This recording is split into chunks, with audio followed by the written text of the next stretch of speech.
Hey, everybody. Welcome to the Zoom portion of our 2024 Spring Rights Literary Festival. I'm Robin Schwartz. I am the Program and Grant Director of the Community Arts Partnership, and this is one of the Community Arts Partnerships programs. We are in Ithaca, New York, and we serve Tompkins County. We also have a Greater Ithaca Art Trail, which is very cool. In October and on second Saturdays, a bunch of artist studios are open all over the county. We have an artist market on August 9th. August 9th, we have this amazing farmers market. And on August 9th, we take over the entire structure. It's right on the water and fill it with artists and food and wine and beer and community organizations. We have a Capapalooza art sale, which is a fundraiser. And we want people's art that is in their attic. I usually don't go into this long description, but a lot of you aren't local. We collect art that your Aunt Edna made in her 1968 watercolor class, and then we sell it. We have a gallery. We also have 5 grant programs for Tompkins County artists and not-for-profits. This year alone, we distributed $575,000 of state, county, and foundation money for hundreds of local events. And since '93, that number has been 6.5 million. So that's how awesome we are. And I've been at this job since 1993. I know that's unbelievable to people who were born much later than that. There are 8 additional Zoom events at springrights.org through May 18th, and then 8 more writing workshops through August, and it's all free. I want to thank our sponsors. Because of our sponsors, we are able to have there were 40 free Spring Rights literary events, and we can pay each of the 100 participating writers. So we thank Ithaca College, Wegmans, M&T Bank, CFCU Community Credit Union, the Odyssey Bookstore, and the Ithaca Marriott. We receive grant support from Poets and Writers and the Tompkins County Tourism Department, and our media sponsors are the Root, WITH Radio, WSKG Radio, and Cinemopolis. So just a little housekeeping. Please stay on mute throughout the event. Maybe afterwards we'll have some Q&A with the writers, and your bathrooms are down the hall. Feel free to leave at any time. And I am recording this session. So that is it. I'm now going to turn the mic over to Michael Sayre. And Michael has been our Ithaca College intern this semester. And I hope you learned stuff, and I hope you had a good time. Here is Michael. Oh, there we go. Okay. Yeah, so as Robin said, welcome to the Spring Rights May 12th event. We have 4 presenters today. I know the flyer mentioned that we have 5 people, but Donka unfortunately won't be able to make it today. Right now we have Jayke, Delaney, Xan, and Matt. So coming up first will be Jayke Paver, who will be presenting a creative nonfiction piece called Sobriquet. It's a coming-of-age piece about self-discovery, and I will turn the spotlight over to Jayke really quick.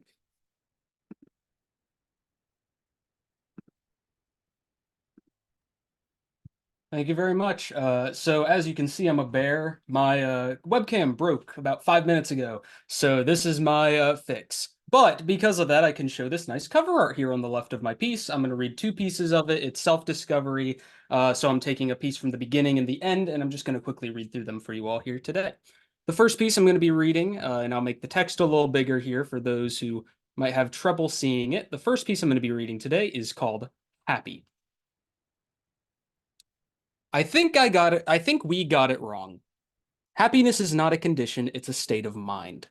I would even go so far to argue it's a neutral state. Think about it. Are you ever really happy? I mean, you're happy for things to happen, but there's always a better word for it. Sure, I'm happy for my friend's work doing well. Really, I'm pleased that they're doing well. Sure, I'm happy I got that promotion. Really, I'm excited that I'm given more responsibility. Sure, I'm happy to see my family. Really, I'm relieved they are still around. Happiness isn't really a thing. It's like a depressed friend saying they are okay. We just nod and go along with it, hoping they get better. Who really supports them? It's like the climate falling out from under us. We claim it matters, become activists for the earth, burn coal to charge our phones. Do you get it yet? Happiness isn't real. Being happy might be. So that was the one from the beginning of the piece, which is a lot more pessimistic, using italics to represent different people.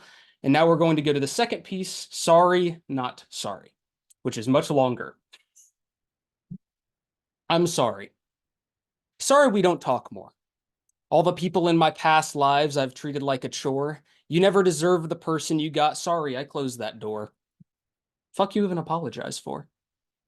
Sorry I left you, ex-lovers who just needed an ear or two.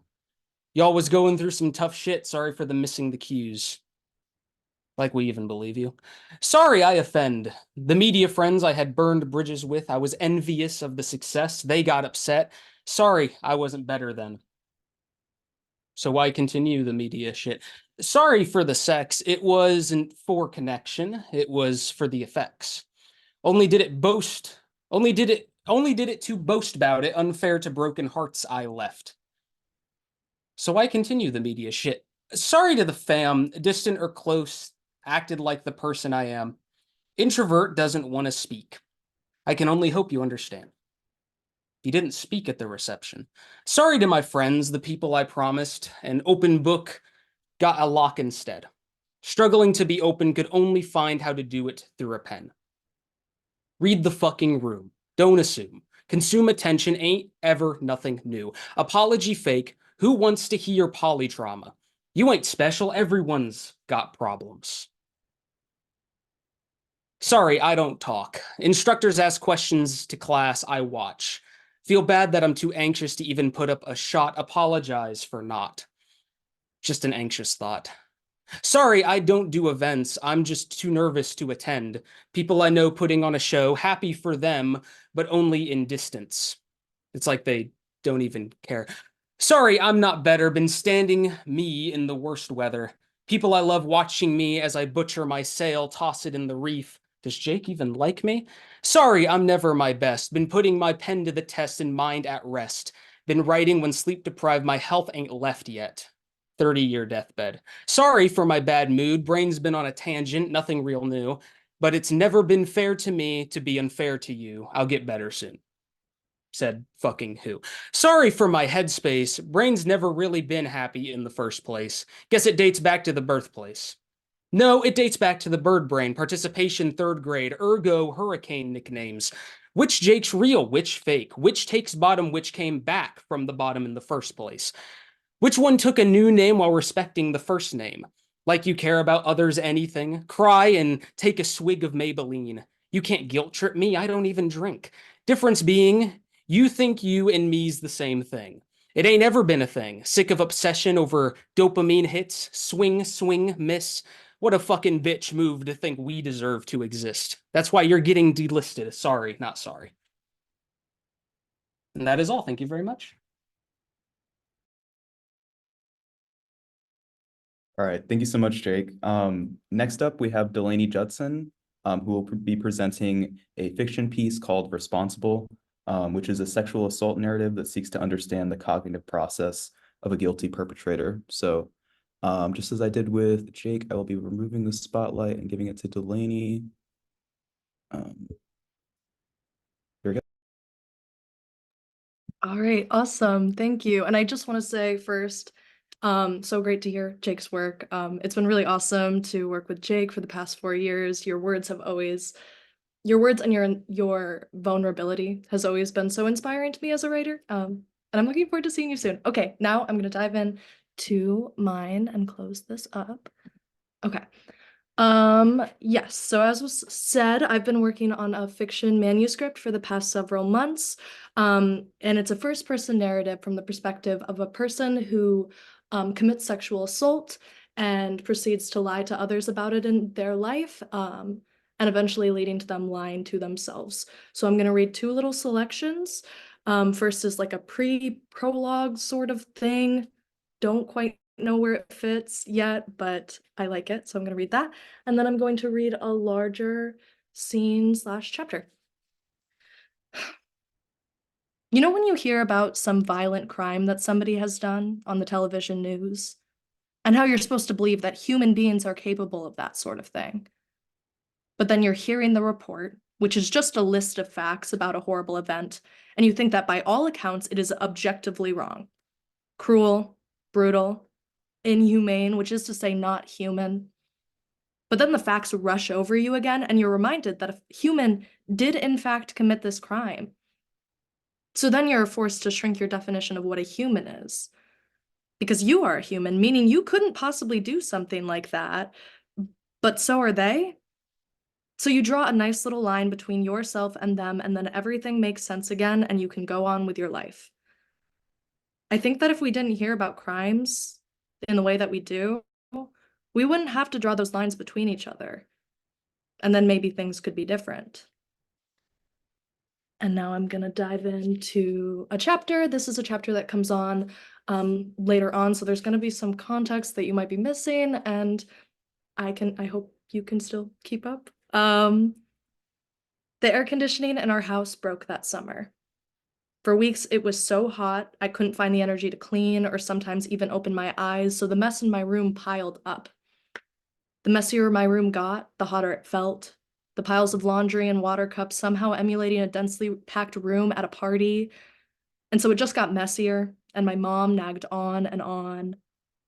Mallory suggested I start working out more, that if I was going to sweat, it might as well be for good, productive reasons.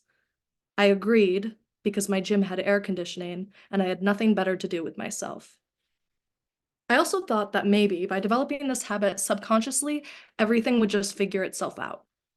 You know how people take showers whenever they need to clear their head, and everything just clicks back into place? Like by scrubbing filth off of their bodies, somehow whatever fogged their minds flows down the drain with the rest of the dirty water. Maybe if I worked out long enough, hard enough, I could sweat out whatever was going on with me that summer. It turns out I couldn't. There wasn't really anything I could have done. My mom was pleased when she found out I was going to the gym again. "Oh, honey, I'm really glad you're doing this for yourself," she said, one morning when she was 3 coffees deep. It was 6 a.m. "You know, I read the other day that new studies show having a consistent workout regime is a great way to prevent development of alcohol use disorders. I bet you didn't know that while you were working up a sweat you were fighting off your genetic predispositions, huh?" I dropped my workout bag by the staircase and walked over toward the kitchen sink, being careful to step over the extension cord that stretched across the kitchen so my mom could have a lamp in the breakfast nook. "It didn't. I guess that's another plus," I said, reaching into the cabinet for a bowl. In the cabinet next to the mugs, I saw a dusty, stranded puzzle piece. Walking over to Mom, I popped it into place. "Hey, corner piece," I said with a smile. "Shut up! I've been looking for that everywhere, Bryce. Where did you find it?" "It was over in the cabinet with the mugs." "Oh gosh, I'd be walking around without a head if it weren't attached to me. Goodness gracious. Where would I be without you, Boots?" My dad used to coach my soccer team when I was little. He would call me Boots when I was out in the field because my knee-high bright yellow socks matched my bright yellow cleats so well, from far away it looked like I was wearing little rain boots. I liked it when he called me that. It made me feel faster for some reason. "Oh, it'd turn up eventually," I said, pulling Mom in for a little side hug from where she sat and planting a kiss on the top of her graying head. "You're my little missing puzzle piece," she said, hugging tightly back for a moment. "Oh, before you leave, when's that girlfriend of yours coming up?" "Mallory? Yeah, she should be here tomorrow. She has to get some stuff squared away with work, but yeah, tomorrow," I say, grabbing the box of cereal and pouring some into my palm. "And Mom, please don't be weird." "Weird? I'm never weird. How would I be weird? You know, like baby pictures or something, I don't know. But you were such a..." "Fine. Okay. She's not one of those vegans, right?" "No, Mom, she's not on any kind of diet." "Okay, good. Just wanted to check.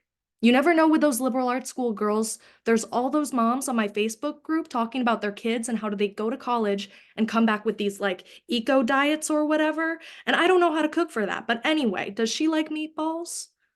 "She's not picky. I promise. I've got to run though, Mom. Thank you. I love you."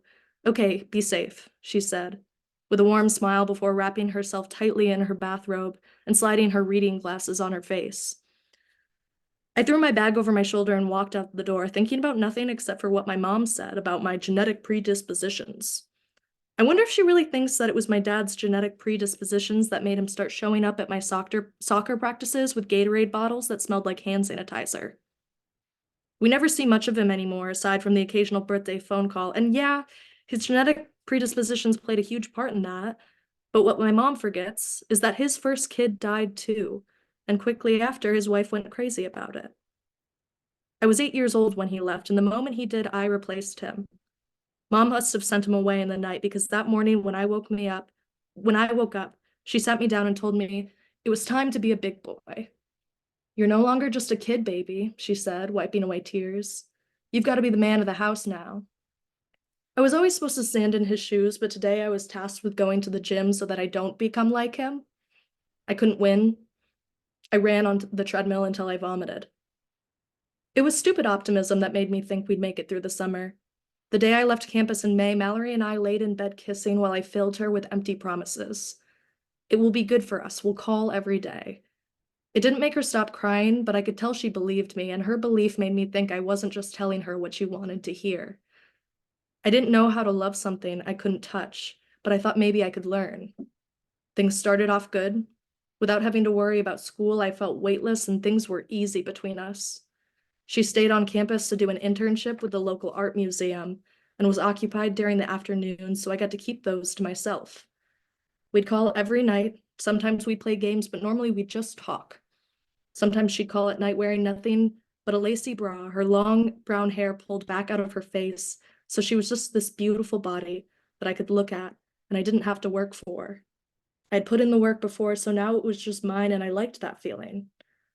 As the summer pushed forward, Mallory's life was growing bigger and more exciting, and it was like mine had rushed to a halt. She'd call me and tell me about how her boss forgot to pay her, or about some exhibition she was organizing, or the eccentric artist she was dealing with, and I would just be there, listening. What was there to tell her about? The old stale water cups on my bedside table? How long it took me to jog on the treadmill before I threw up? I started feeling like the empty pages of her journal, inanimate, lifeless. After a while, she grew tired of my lack of investment in those nightly stories, and I grew tired of making up excuses for not caring, when the truth was I just didn't. I'd always thought there would be something low maintenance about carrying on a relationship over the course of the summer, but it was quite the opposite. Without sex, food, and dates, the only resource I could offer was my time, and so she stole it freely and then asked for more. Are you even listening, Bryce? What did I just say?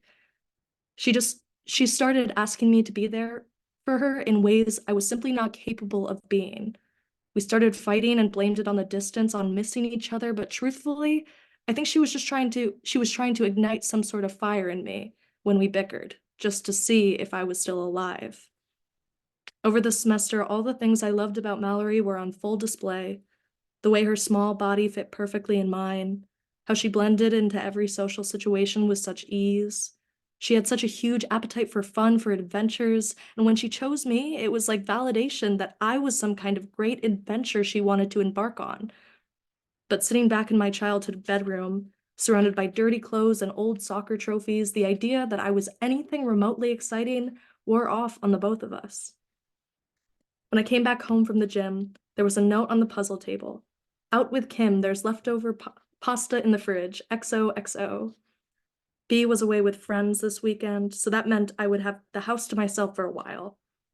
I walked up the stairs and dropped my gym bag in the hallway and stared into my bedroom. The midday sun streamed through my window and made the dust floating through my room look like tiny flakes of swirling snow. I tried imagining Mallory in my childhood bedroom. Her suitcase tucked underneath my bed next to the storage container filled with Little League jerseys and birthday cards. Her jewelry spread across my bedside table next to the Vaseline and water bottle. I tried to imagine her drinking from my water bottle, talking with my mom, and laughing at her own jokes, but I couldn't. I tried, but it didn't matter. I couldn't see us anymore. I started to feel how hot and dusty the room was at that moment, and it felt claustrophobic. I ran down the stairs and out the door to catch my breath and found it wasn't just the room that was claustrophobic, it was my body, my skin, that felt all at once like it didn't fit. When my dad left, my mom took us to Grandview Park.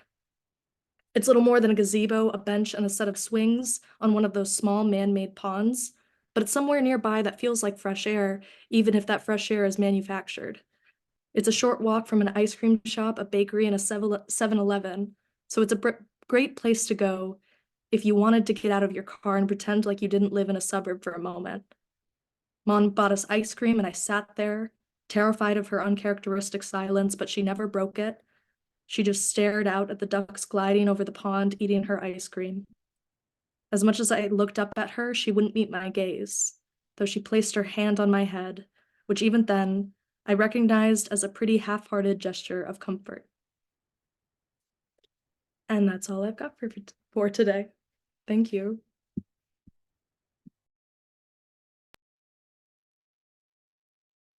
Thank you, Delaney.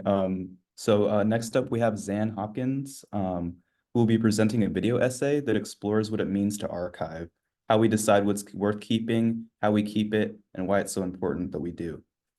So again, I'll put the spotlight on Xan, and hopefully the screen sharing thing will work.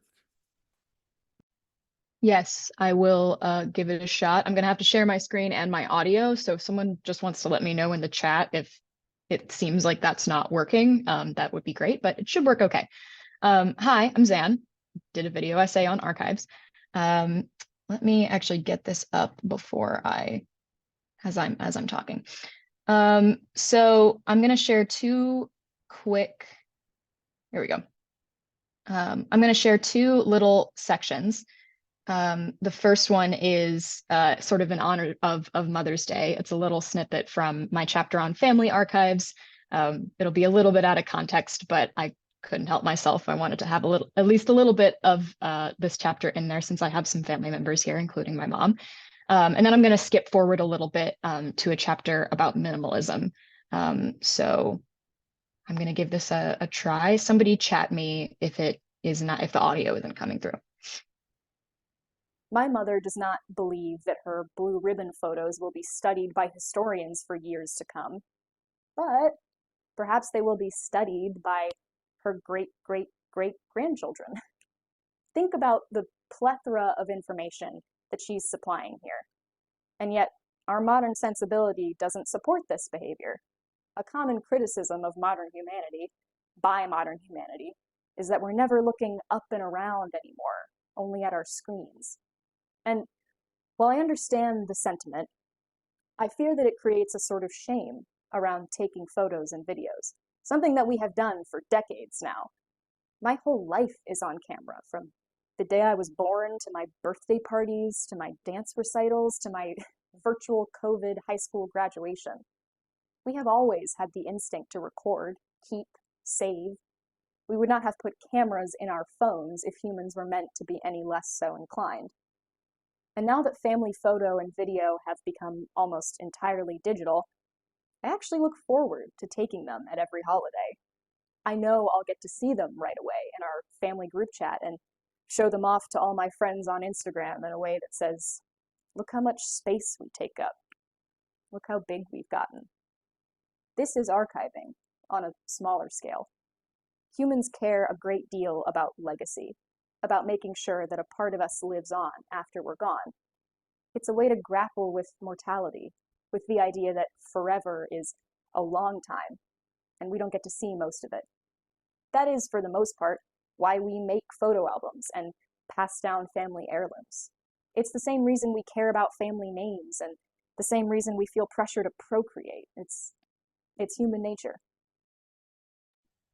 All right, that's my first little section. I'm going to move forward now to a section on minimalism and how I feel it kind of is in conversation with archives.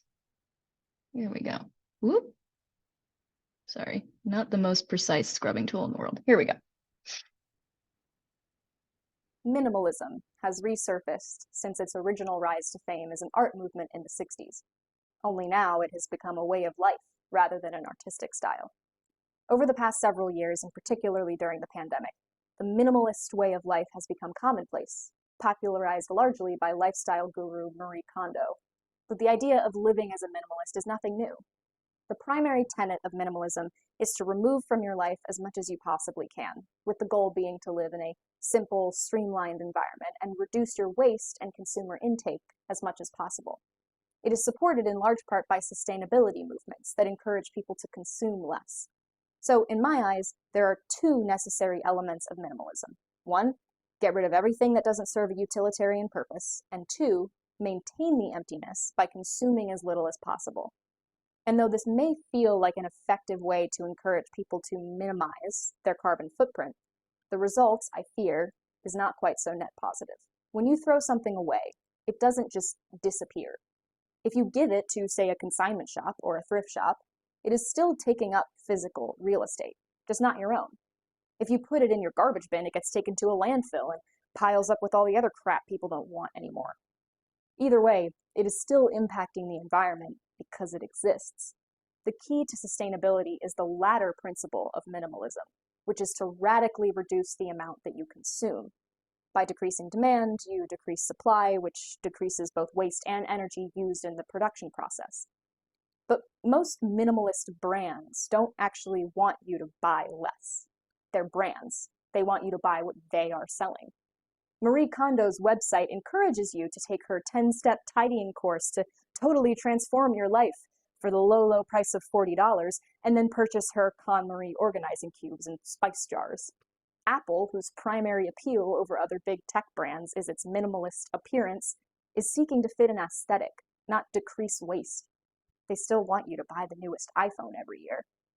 Ultimately, this kind of minimalism is an aesthetic, not a social movement. Those who believe in decreasing consumption are, on the contrary, probably in favor of keeping, saving, preserving, and reusing. It is the necessary other side of the coin to buying less.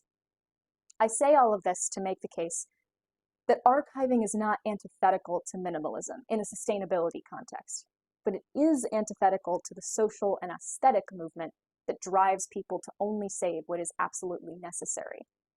Our desire to keep and categorize physical copies of things, CDs, photos, books, clothes, furniture, etc., is dwindling as the desire to live a more streamlined lifestyle becomes more popular.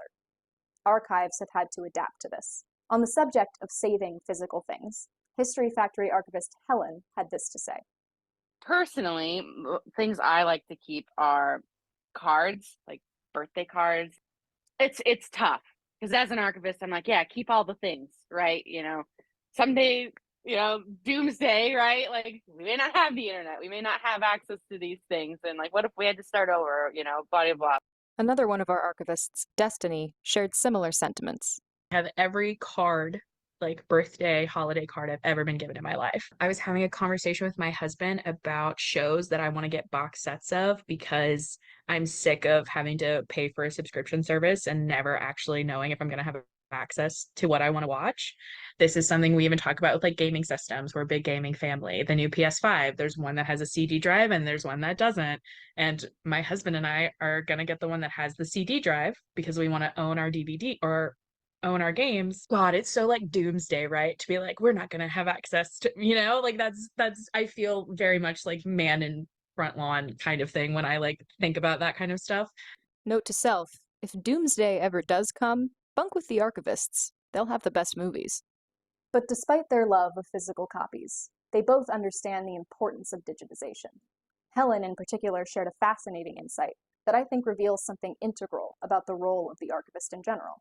The work we do makes these things accessible too, right? Like it's not just putting something in a box and saying, okay, you're safe now, like we gather its metadata, we organize it based on, structures that we've put a lot of time into. And, that allows us for our clients to say, hey, I need this thing, I need information on the X leader, and we can go and we can find these things for them. It makes it usable, valuable, and not just this thing that's been, locked in the closet, so it's important. It's about making the information accessible. When we talk about value, we're not just talking about what's intrinsic, like price. The role of an archivist is not just to assess value, but to add to it. By making an artifact more accessible, they make it usable, functional, purposeful. It is no longer sitting in a box collecting dust, but is instead another in a vast library of potentially groundbreaking information. An archivist reintroduces a piece of information into circulation and takes measures to ensure its safe and prolonged preservation. Talk about reusing. Companies come to History Factory and are astounded by the amount of information that exists about their history. Seeing a press release from 1954 can give them a whole new outlook on the organization.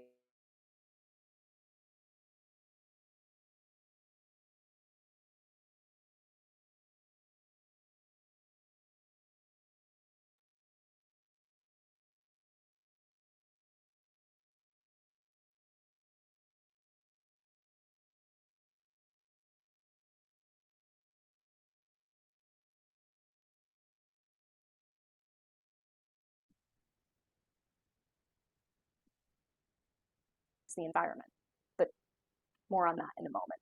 I want to call your mind back to Marion Stokes. Upon her death in December of 2012, her son, Michael, acquired her tapes, and in 2013 decided to donate them to the Internet Archive, where they were stored in a physical facility in Richmond, California, waiting to be digitized. This brings me to my next question.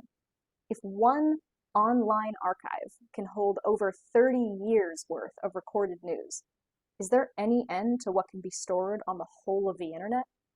Is digital space infinite? No, not really. Or rather, that's the wrong question to ask. All right, that is where I will leave it. Thank you very much.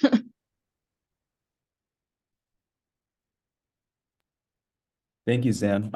And then for our last presenter, we have Matt Minton, who will be presenting a film research personal essay on the Czechoslovak New Wave movement and the language barrier that keeps Matt from fully connecting with their Czech family. So I will put the spotlight on Matt, and then take it away, Matt. Awesome. Thank you so much, Michael and Robin, just for organizing this event. And it's been great to hear from all the other seniors. I'm just super thankful for this opportunity and for everybody who is listening in today.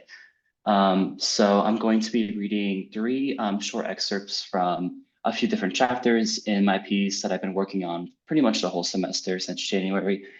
So yeah, I will start with an excerpt from chapter 4, which is titled A Personal Family Anecdote.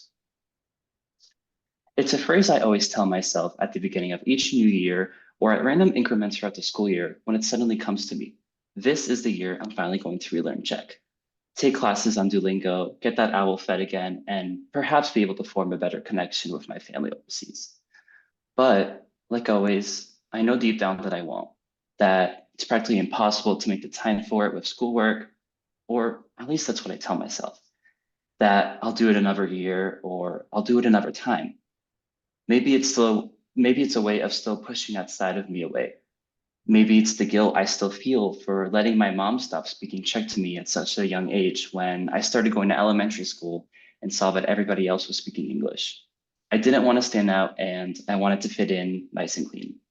It's something I've desperately tried to do my whole life, even from a young age when I was arguably the most free, most outgoing version of myself.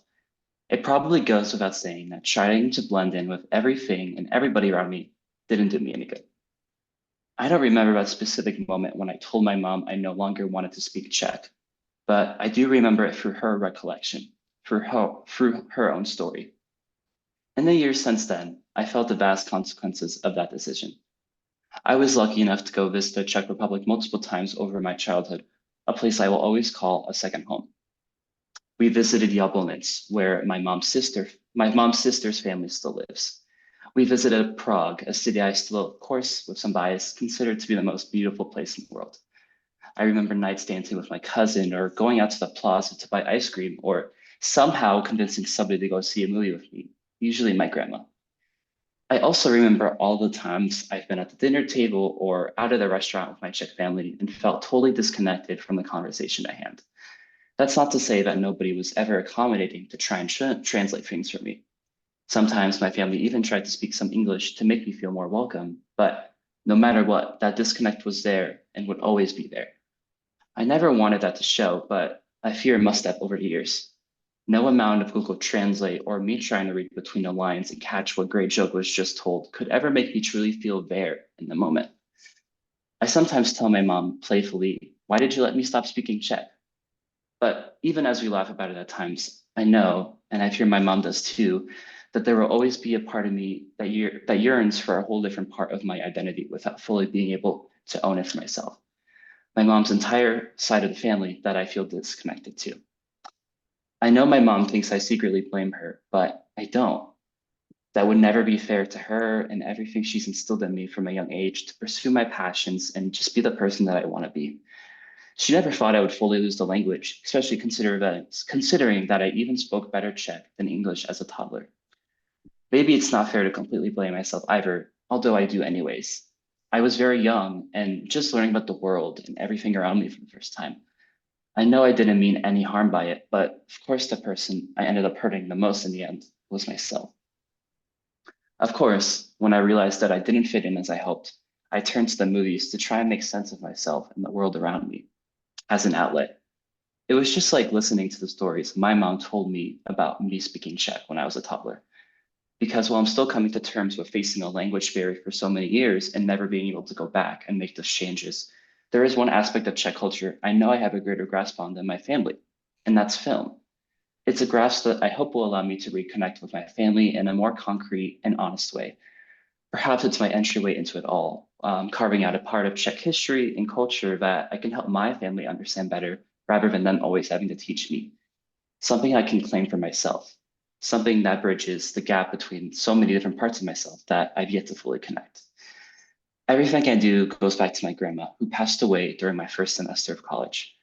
My mind traces back to what it was like clutching her arms, descending down alleyways back to her apartment after watching a horror movie at the local cinema that I somehow convinced her to let me watch.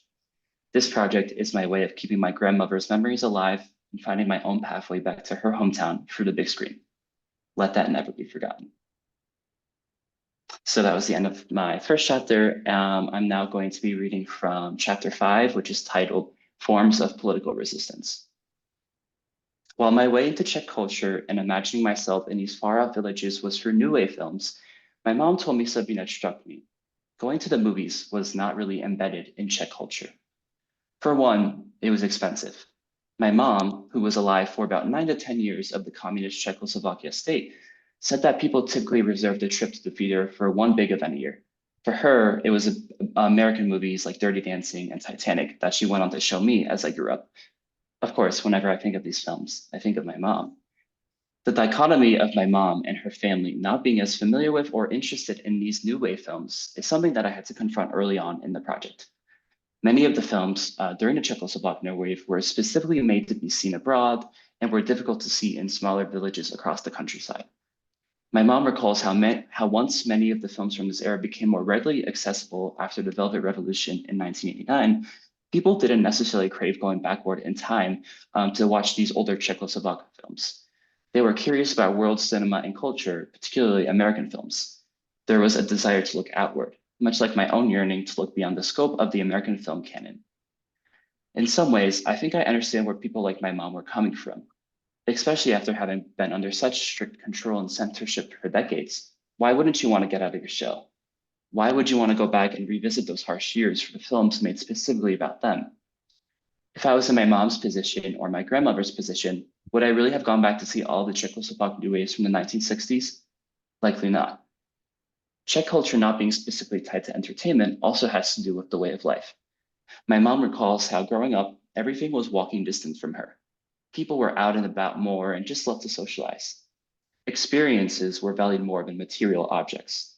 I think about my own time visiting the Czech Republic growing up and walking around the plaza square, going to the grocery store, checking out all the European brands of chocolate and the Kinder toys, of course, that you couldn't get in the US. I recall my own experiences going to get vanilla ice cream, going on the trolley buses around town, and just taking in the scenery, the mountains off in the distance, always waiting. My grandma always waved to people she knew in the area, greeting them with kindness. My mom did the same too, even as she was visiting years and years after she had moved and settled into the US. I, too, strived to wave to the people in the streets who were strangers, yet somehow so familiar to me. Or maybe I just wanted them to be familiar to me. I would always wonder what my life would have been like had I grown up in this environment across the Atlantic Sea. Would I have still grown to love film, storytelling, and writing the way I do now? Was it in my blood, something I've always been destined to do, or did it only happen because of my upbringing? Are we ever fully born to do something? How do we ever fully know what has been part of us since the womb, and what was discovered only because of our near and dear circumstances? These are the questions I ask myself every time I sit down to watch a New Wave film, the kinds of questions that I fear I'll never get answers to. All right, that was that chapter, and then I'm going to read one more excerpt from chapter 8, which is entitled "My Grandma Hannah's Legacy." I wish I could ask my grandma my questions, along with the many more that I know would sprout out of me if I could see her again. One more chance to walk up the squeaky steps up to her apartment, being greeted by the familiar smell of her smoking, only to be met by the warmest hug and the warmest hands I've ever known. I wish I could ask her all the burning questions I still have. Did she regret not saying yes to being in the movie The Fireman's Ball, which was filmed in her village? What did her friends and family in the town think about the movie once it was released? Did their perception of it change over the years? What did it feel like to know that Milos Forman had been in the town she grew up in? I wish I could just watch a movie with her again. And yet I have so many feelings I've yet to fully reconcile with. Feelings I'm not sure when I'll ever get to fully connect to, being all these miles away from the Czech Republic.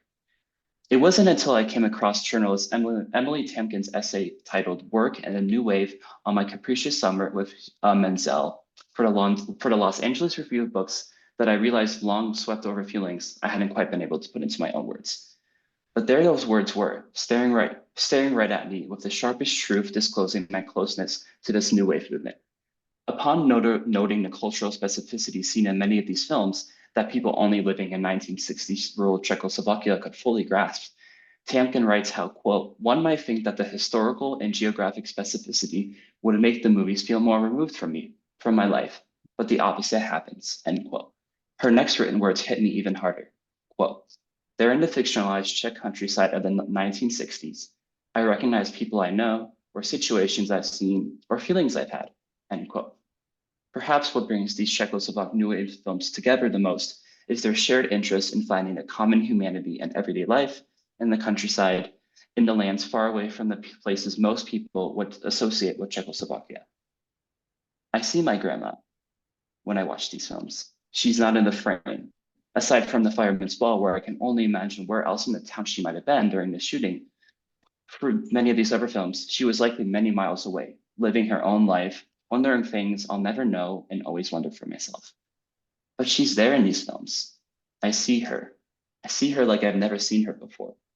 I see her struggles, her yearning for a full, happy life, her desire to love someone, to make something of her life, to make sense of the world she was living in at the time. I see her everywhere. I feel her in every frame. I feel her love, her desire to pass on stories that would eventually make their way to me, her grandkid who went against the grain of the family to pursue a love of film at all costs. Her stories live on through these films, just like the lives of millions of Czech people, and they will continue to live on. Thank you. That's what I have to share.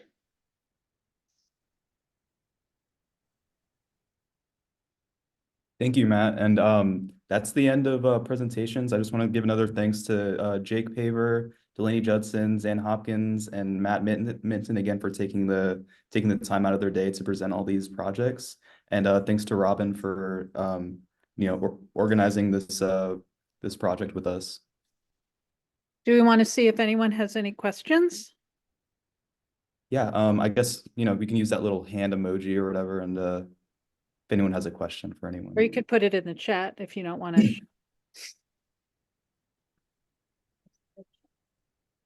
Yes, there is a.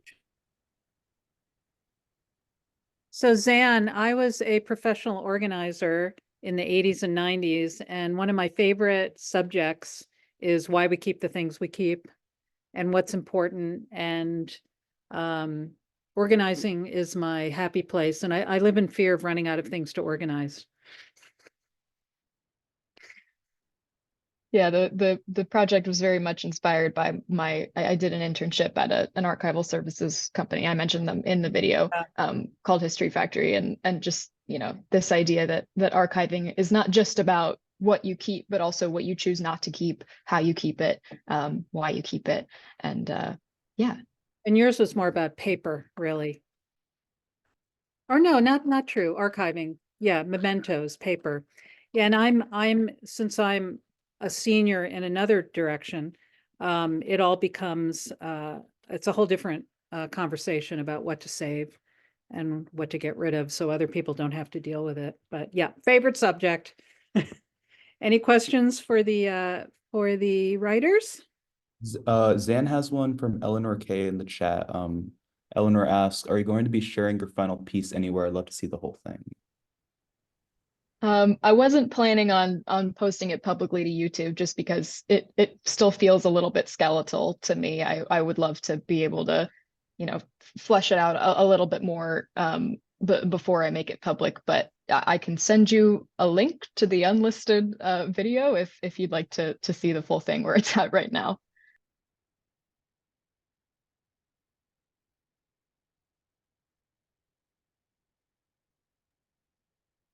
So if there aren't any more questions, I am taping this and it will be on our YouTube channel, which is the Community Arts Partnership. And I will, after May 18th, I will be posting it to the springrights.org website, which is springrites.org. So thank you, everybody. Have a good day. There's another reading today at 6 and a whole bunch more. I hope you look at springrights.org, WRITES.org, to see what else we got going on. Free workshops, free panels, readings through August.